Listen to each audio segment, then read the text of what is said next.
Bienvenue sur le podcast de Bonnet et Doyen Conseil. Nous sommes Guillaume Bonnet et Jérémy Doyen, anciens banquiers privés, et nous sommes les fondateurs de notre cabinet de conseil en gestion de patrimoine. Nous souhaitons par le biais de ce podcast vous donner les clés pour gérer votre patrimoine financier et immobilier, obtenir des revenus complémentaires, maîtriser votre fiscalité et anticiper votre transmission. Si ces sujets vous intéressent, alors abonnez-vous. Nous vous souhaitons une très bonne écoute.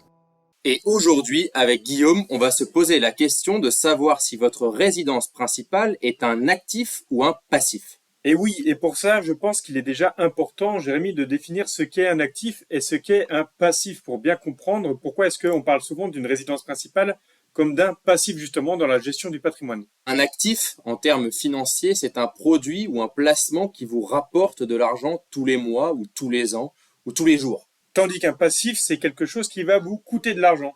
Donc, si on prend des exemples, un actif, c'est par exemple un appartement locatif qui est remboursé par le locataire qui va être à l'intérieur et qui va vous payer un loyer. Tandis qu'un passif, c'est la dernière Mercedes que vous avez achetée qui vous coûte de l'argent tous les mois. Et donc nous, on va se poser la question de savoir si votre résidence principale est un actif ou un passif. Déjà, on va donner un premier argument en faveur du passif, malheureusement, pour votre résidence principale. Car oui, aujourd'hui, à moins de nous prouver le contraire, votre résidence principale, si vous vivez à l'intérieur, ne vous rapporte pas d'argent. Car oui, vous ne la louez pas. Donc, vous avez un coût de crédit à rembourser tous les mois. C'est donc une charge. Vous avez peut-être aussi également des travaux à réaliser. Ça va encore impacter des charges supplémentaires, puis peut-être des charges de copropriété si c'est un appartement, et même une taxe foncière qui peut être importante en fonction des villes. Bien sûr, il n'y a plus la taxe habitation aujourd'hui pour les résidences principales.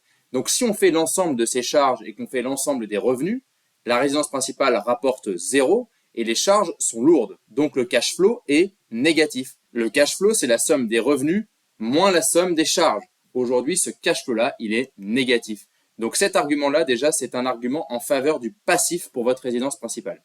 Et en plus, si je peux rajouter, aujourd'hui, c'est encore plus un passif, si je peux le dire comme ça, car les taux d'intérêt ayant augmenté, le coût du crédit pour acquérir un bien immobilier et d'autant plus pour acquérir une résidence principale devient presque prohibitif. Le coût est vraiment important.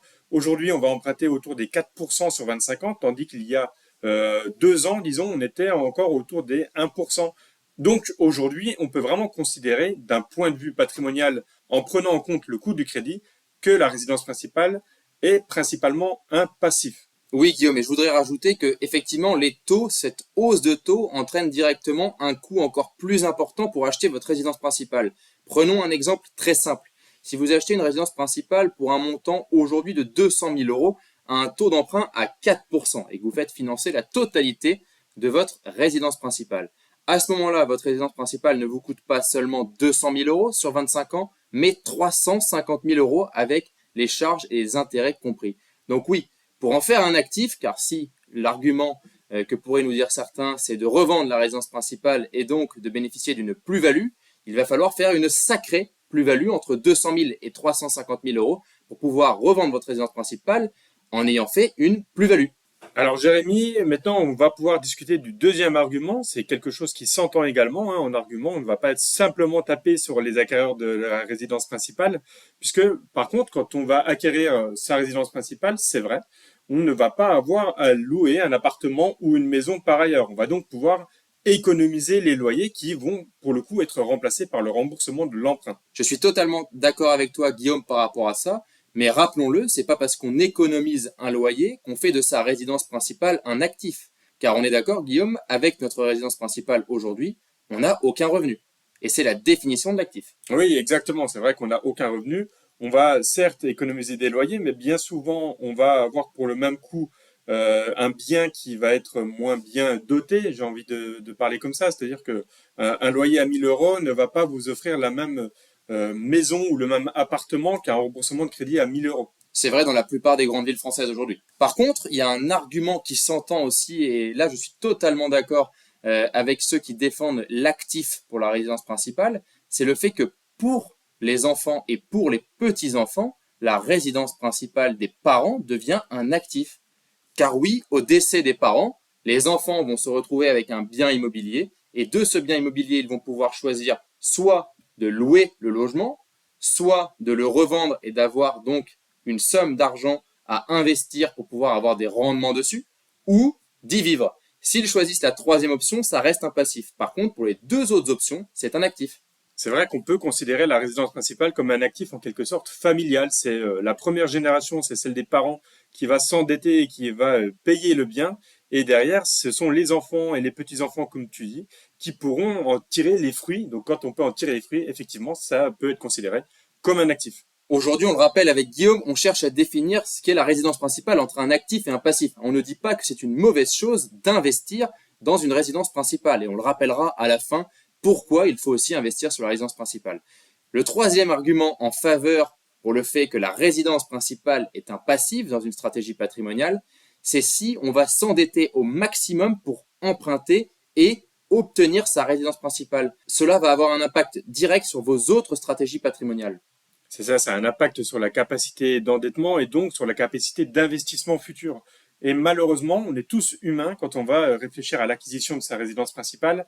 On va pas avoir les mêmes critères qu'un investisseur et donc on va avoir tendance à voir plus grand, à vouloir une belle maison, forcément un bel appartement, bien situé parce que c'est nous qui allons y vivre. Et tout ça, ça veut dire tout simplement qu'on va souvent faire une croix sur notre bonne intelligence et on va aller chercher le bien qui est un coup de cœur pour nous et qui va nous amener à petit aller au maximum de notre capacité d'endettement. Et là, une fois qu'on a atteint ce taux d'endettement maximum auprès des banques, on va être bloqué pendant plusieurs années, sauf si on a des revenus qui augmentent ou des charges qui diminuent pour pouvoir emprunter à nouveau. Donc on aura sa résidence principale et on ne pourra pas investir par ailleurs dans des biens qui, eux, sont considérés comme des actifs patrimoniaux. Ceci étant un point très important, c'est-à-dire qu'on ne conseille pas forcément de s'endetter au maximum pour la résidence principale. On conseille l'endettement pour acquérir sa résidence principale, mais surtout éviter un taux d'endettement à 35%, car oui, celui-ci sera confiscatoire pour vos autres stratégies patrimoniales d'investissement par le biais d'un crédit. Donc je pense qu'on est plutôt clair sur la résidence principale et je pense que vous le comprenez, ce n'est même pas nécessaire de l'expliquer, la résidence secondaire est un passif au maximum, car en plus de ça, vous n'y vivez pas, donc vous ne profitez pas d'économiser un loyer, vous avez la plupart du temps des charges très conséquentes du fait de la distance entre votre résidence principale et votre résidence secondaire, la plupart du temps, vous ne louez pas votre résidence secondaire, et si vous la louez, vous pouvez en faire en partie un actif. C'est ça, et ça va impacter en plus d'autres parties dont on n'a pas forcément parlé, mais la résidence secondaire sera prise dans le calcul, par exemple, de l'IFI. Si on a un patrimoine immobilier qui est conséquent, ça pourrait nous faire passer à une tranche supérieure ou tout simplement nous faire rentrer dans le calcul de l'IFI. Donc vraiment, il faut réfléchir avant de faire ce type d'investissement, sauf si bien sûr, à côté de ça, vous avez une stratégie peut-être de faire du locatif sur votre résidence secondaire, mais encore une fois, Jérémy l'a rappelé, dans la majorité des cas, ce n'est pas justement le cas. Et Guillaume, après avoir dit autant que la résidence principale est un passif, doit-on conseiller à nos clients d'investir quand même dans leur résidence principale et si oui, comment et sous quelles conditions? Alors c'est là qu'il y a un rappel important à faire, c'est-à-dire que la résidence principale, c'est tout de même important de pouvoir en faire son acquisition, de pouvoir investir dans un bien dans lequel vous allez pouvoir vivre. Par contre, c'est vrai qu'il faut bien réfléchir avant de faire cette acquisition et en général, il faut respecter plusieurs critères pour être certain de faire une bonne opération et de ne pas avoir à revendre trop rapidement, ce qui là gâcherait vraiment l'opération immobilière.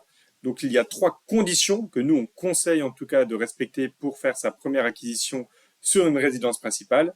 C'est en premier lieu d'avoir une certaine stabilité professionnelle et par professionnel, on va dire une certaine stabilité dans le sens où vous n'allez pas avoir à changer géographiquement votre situation pro. Il faut également avoir une situation personnelle stable qui, de la même manière, ne vous amènera pas à changer de ville, de région, etc., qui vous amènerait à vendre votre bien immobilier. Et bien sûr, il faut également avoir une situation financière qui est stable. Et on le rappelle, il faut éviter de s'endetter au maximum. Et là, on rappelle le taux d'endettement maximum au niveau des banques, qui est aujourd'hui encore à 35%. Et pourquoi on rappelle qu'il faut cette stabilité? Car oui, si on doit revendre sa résidence principale au bout de 3, 4 ou 5 ans, on aura fait la pire des opérations. Pourquoi? Je vais vous l'expliquer très concrètement. Car déjà, quand vous achetez une résidence principale, vous allez payer la plupart du temps des frais d'agence et des frais de notaire, aux alentours des 10%. Et vous allez vous endetter. Et l'endettement, quand on commence à rembourser son crédit, on rembourse la plupart du temps les intérêts dans un premier temps. Donc si vous ne remboursez pas le capital dans les premières années, ça veut donc dire que le montant du crédit qui reste à rembourser n'a pas beaucoup évolué les premières années. Et vous allez avoir des frais de notaire et des frais d'agence qui impacteraient en cas de revente votre résidence principale. C'est une mauvaise opération de revendre sa résidence principale dans les 2 ou 3 ans, sauf cas exceptionnel où il y aurait des plus-values très conséquentes car vous auriez fait peut-être de beaucoup de travaux dans votre résidence principale et la ville aurait bénéficié d'un attrait très important les dernières années. Exactement, je suis tout à fait d'accord avec toi et on rappelle que par ailleurs, pour vos enfants et pour vos petits-enfants, on pourrait considérer que la résidence principale est un actif car eux n'auront pas eu à s'endetter dans un premier temps déjà pour l'acquérir et derrière ils pourront en tirer les fruits comme on l'a dit auparavant dans ce podcast, c'est-à-dire soit pouvoir y vivre dans cette résidence principale, soit pouvoir en tirer des loyers en la mettant en location tout simplement. Et pour compléter ce podcast, vous pouvez retourner voir notre premier podcast, l'épisode 1, premier achat immobilier. Devez-vous acheter votre résidence principale ou faire un investissement locatif? Si vous souhaitez prolonger la discussion, alors vous pouvez directement prendre contact avec nous sur notre site bonnetdoyenconseil.com. C'était Guillaume Bonnet et Jérémy Doyen et nous vous remercions pour votre écoute. À bientôt pour un nouvel épisode.